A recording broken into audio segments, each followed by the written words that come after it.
영국 의학저널에 발표된 연구 결과를 보면 지방 10kg이 탈 때 무려 8.4kg이 로 배출된다는 거예요. 나머지 1.6kg만 물이 돼서 땀이나 소변으로 나가고요. 이화 호르몬이 분비되면서 지방이 분해되면 바뀌는 건데요. 지방이 분해되면 땀이나 소변이 아니라 대부분 나간다는 게 꽤 놀랍죠. 원장님, 오늘 살 빠지는 원리를 설명해 주신다고 하셨는데요. 살이 제대로 빼려면 살이 찌는 원리를 먼저 알아야 하지 않을까요?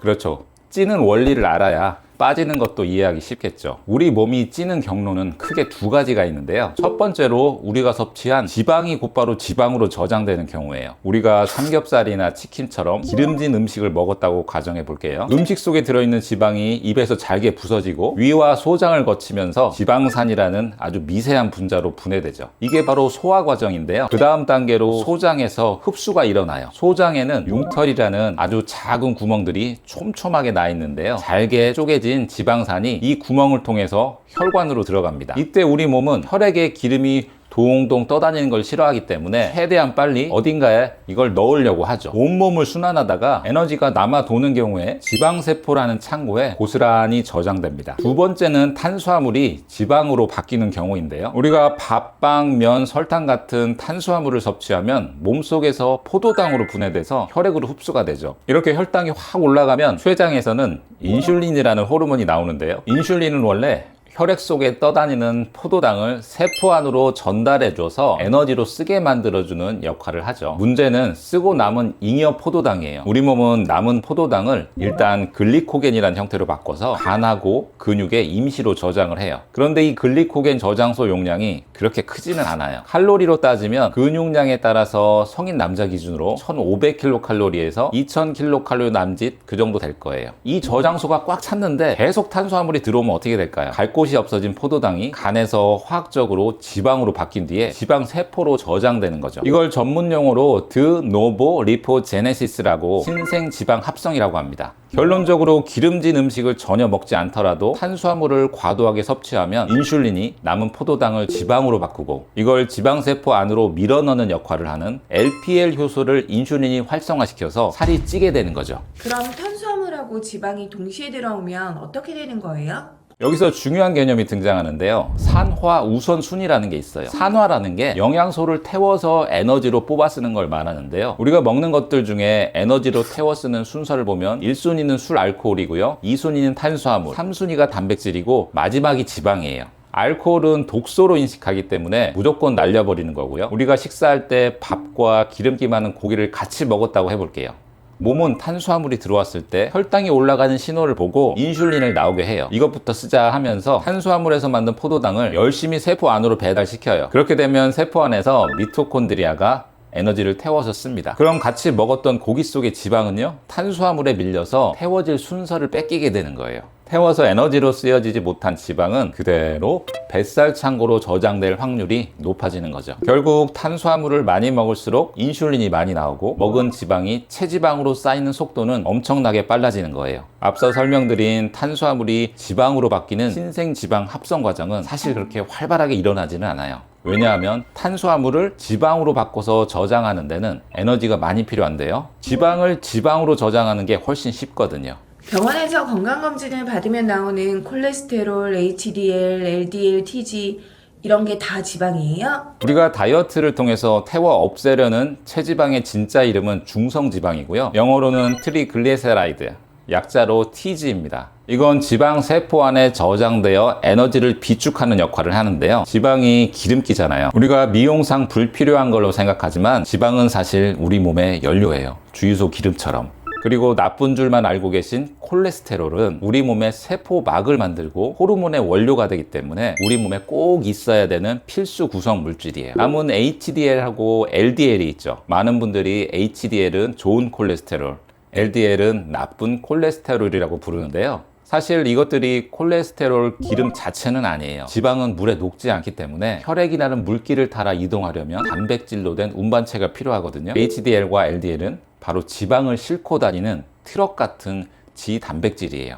쉽게 비유하자면 중성지방은 트럭에 실린 짐이고요. HDL하고 LDL은 그 그 짐을 나르는 트럭이에요. 우리가 다이어트로 태우려는 건 트럭이 아니고 창고에 쌓여있는 짐이죠. 중성 지방인 거예요. 그럼 중성지방이 몸에서 빠지면 날씬해지는 거예요?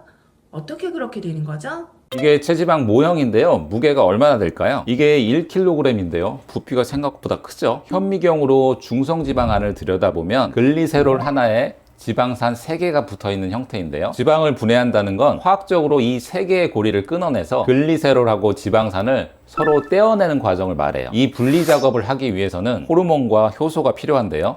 여기서 핵심적인 역할을 하는 게 바로 이화 호르몬하고 HSL이라는 효소예요. 이화 호르몬이란 건 영양분을 분해해서 에너지로 태워 쓰게 만든 역할을 하는 호르몬인데요. 우리가 운동을 하거나 에너지가 필요한 상황이 되면 아드레날린이나 성장 호르몬, 글루카곤 같은 이화 호르몬이 분비돼요. 이 호르몬들의 신호를 받으면 HSL, 즉 호르몬 센서티브 리파제가 작동을 해서 지방세포 안에 중성지방을 분해하기 시작하죠. 이렇게 분리된 지방산은 혈액을 타고 간과 근육으로 이동하고요. 세포 안에 있는 발전소인 미토콘드리아, 많이 들어보셨죠? 거기로 이동합니다. 그곳에서 베타 산화라는 과정을 거치면 최종적으로 에너지로 바로 쓸 수 있는 ATP로 바뀌게 되죠. 여기까지가 되면 화학적으로 지방이 탔다, 이렇게 말하게 되는 거예요. 그런데 여기서 정말 중요한 게 있는데요. 이 모든 지방 분해 과정이 시작되려면 인슐린 수치가 낮아지고 반대로 지방 분해를 돕는 이화 호르몬이 활발해져야 돼요. 인슐린은 지방세포 문지기 역할을 하는데요. 인슐린이 많이 나온다는 건 지방세포가 분해가 안 되게 문을 걸어 잠그고 있는 거죠. 우리가 탄수화물을 먹어서 인슐린 수치가 높아져 있는 동안에는 지방 분해 효소인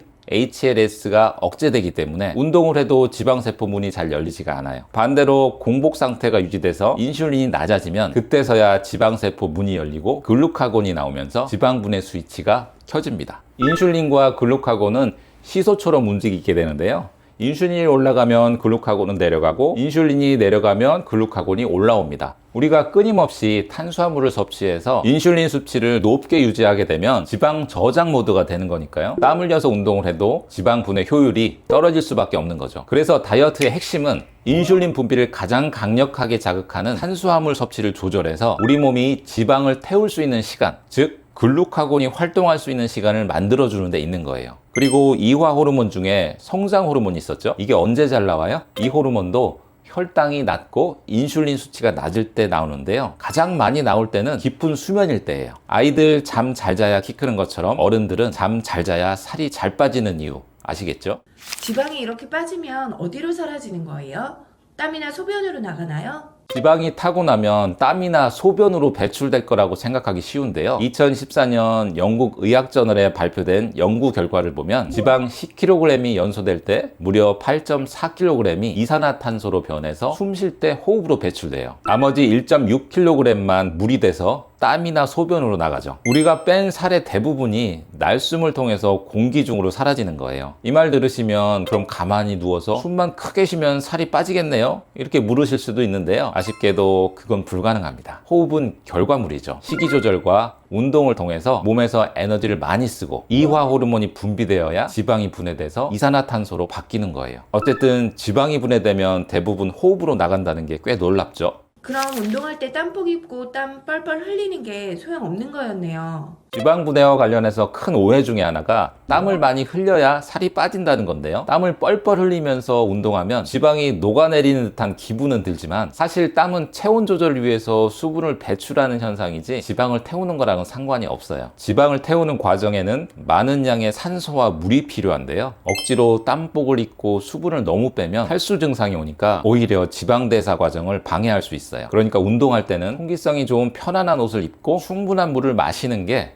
지방 연소에 훨씬 효율적이에요. 지방 타는 원리는 알았는데 이제 진짜 지방을 태우려면 어떻게 하면 될까요? 아까도 말씀드렸지만 다이어트의 핵심은 인슐린 분비를 자극하는 탄수화물 섭취를 조절해서 지방을 태울 수 있는 호르몬과 효소가 나올 수 있도록 만들어주는 건데요. 그래서 제일 중요한 솔루션이 저탄수화물 식단이에요. 다양한 연구 논문을 분석해보면 단순히 먹는 양을 줄이는 것보다 탄수화물 섭취 비율을 줄이는 게 체중 감량에 훨씬 효과가 큰 것으로 나타났어요. 하루 탄수화물 순수 당질 섭취량을 일단 100g 이하로 줄여보세요. 그리고 식사 순서까지 바꿔보세요. 채소와 단백질, 지방을 먼저 드시고 탄수화물을 가장 나중에 드시면 혈당이 급격히 치솟는 혈당 스파이크를 막아서 인슐린 분비를 최대한 줄일 수 있죠. 여기서 더 강력하게 탄수화물을 극단적으로 줄이는 방법으로 저탄고지 식단도 있는데요. 탄수화물 공급이 끊기게 되면 우리 몸은 뇌 에너지원으로 쓰기 위해서 포도당 대신에 지방을 분해해서 케톤체라는 대체 연료를 만들어요. 이 상태가 되면 지방 타는 속도가 빨라지고 인슐린 저항성도 좋아지죠. 다만 장기간 유지하는 게 어려울 수도 있으니까요. 초기 감량용으로 활용하시고 이후에는 지속 가능한 균형 식단으로 전환하는 게 좋습니다. 물론 저탄고지를 지속할 수 있으시다면 그건 더 좋습니다. 두 번째 솔루션은 간헐적 단식인데요. 공복 시간을 길게 가져가면 인슐린 수치를 바닥까지 떨어뜨릴 수 있게 되고 지방 분해 호르몬인 글루카곤이 활동할 수 있는 시간을 만들어줍니다.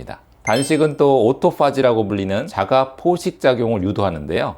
자가 포식이라는 게 내 몸이 내 몸의 쓰레기들을 스스로 먹는다는 거예요. 에너지가 공급되지 않으면 우리 몸은 늙고 손상된 세포를 스스로 분해해서 에너지로 재활용하게 되죠. 이 오토파지 과정에서 몸속 청소가 이루어지는데요. 처음에는 12시간 단식으로 시작해서 16시간까지 한번 늘려보시고요. 자신감이 생기시면 주 1회 정도는 24시간 단식을 해보세요. 몸이 훨씬 더 가벼워지고 먹은 걸 에너지로 잘 쓸 수 있는 건강한 몸으로 바뀌실 거예요. 단 간헐적 단식을 할 때 가장 중요한 주의사항이 있습니다. 식사 허용 시간에는 영양가가 풍부한 음식을 제대로 섭취해야 된다는 점이에요. 굶는 시간만 지키고 먹을 때는 정크푸드를 먹거나 영양 섭취가 부족하게 되면 근육이 빠지면서 오히려 대사량이 떨어질 수 있어요. 제가 간헐적 단식에 대해서는 여러 편의 영상을 통해서 자세히 설명해 놓았으니까요. 고정 댓글 링크에 들어가셔서 궁금하신 분들은 한번 확인해 주세요. 지방이 만들어지고 분해되는 데는 여러 가지 호르몬과 효소가 작동을 하는데요. 복잡한 생화학적인 과정이지만 우리가 지방을 태우기 위해서 할 일들은 아주 심플하죠. 저탄수 식단과 간헐적 단식. 제가 참 좋아하는 말인데요. 막연한 지식은 그저 좋은 말에 그치지만 깊은 이해는 삶을 변화시킵니다. 우리가 지방의 분해 과정을 정확하게 이해한 만큼 우리 삶은 지방을 분해하는 생활 습관으로 더 확실하게 변할 거라고 믿습니다. 지방이 만들어지고 분해되는 과정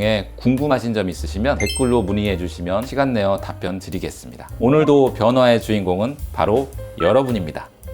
화이팅!